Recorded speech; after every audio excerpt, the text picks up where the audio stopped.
Ito na yung next. Pag nakabuild na tayo ng cross, ang gagawin naman natin, i-check natin yung kung pare-pares na sila dito. Ayan, di ba? Pares sila. Pares sila. Ito hindi. Ito hindi.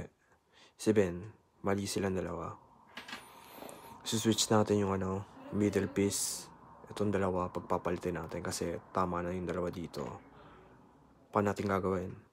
Itong algorithm na to. Maikli lang. Hindi mahirap. Diba yan? Ito yung tama. Lagi kang nakatapat sa mga mali. Ito, pagpapalitan, di ba? Ayan. Itong dalawa, pagpapalitan sila. Ayan na. L. Ito na, tatanda yung algorithm. L, U, L prime, U, L, U. Dalawang beses yung U. L. Okay, wait. Check natin.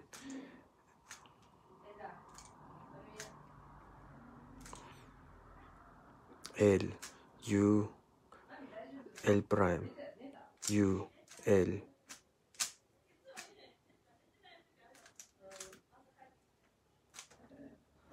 Ayan.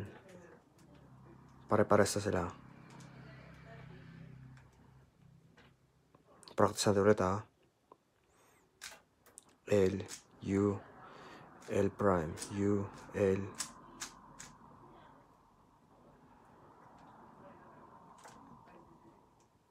Yan na, practice natin. Ito pati to.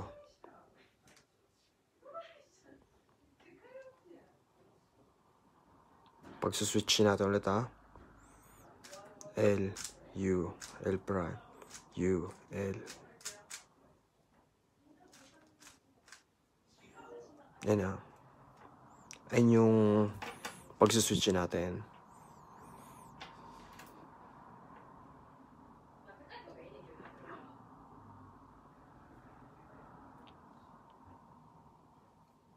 Ayun na.